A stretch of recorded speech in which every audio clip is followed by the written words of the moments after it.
According to local folklore, the extract of the lubi-lubi or fake palm taken from its leaves through boiling is used to treat hypertension, diabetes, kidney stones, and high cholesterol. Studies have also indicated that lubi-lubi has a hypoglycemic, antibacterial, and antioxidant properties. Hi guys, ito na yung kabuuan ng proseso kanina. Meron siyang bawang, sibuyas, paminta, luya, tinapa, and then the lubi-lubi and the gata. And yung seasonings, ayun na lang po. Kayo na lang po bahala magdadag kung gusto nyo pa magkaroon ng twist.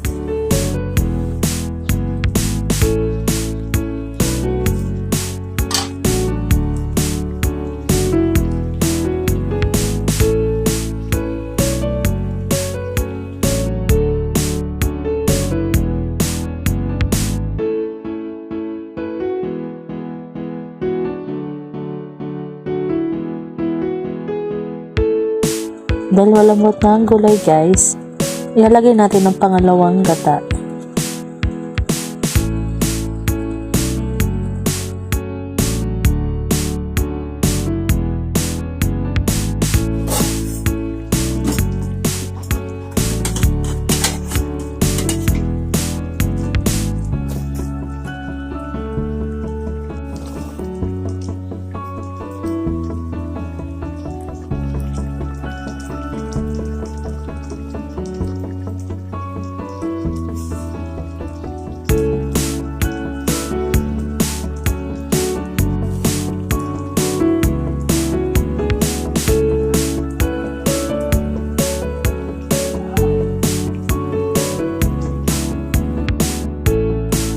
Ayan, luto na ang ating gulay na lubi-lubi. At syempre, di mawawala ang ating sili.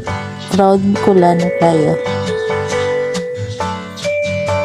Namiss ko ang gulay nito. Masarap to, promise. You must try it. Thank you for watching.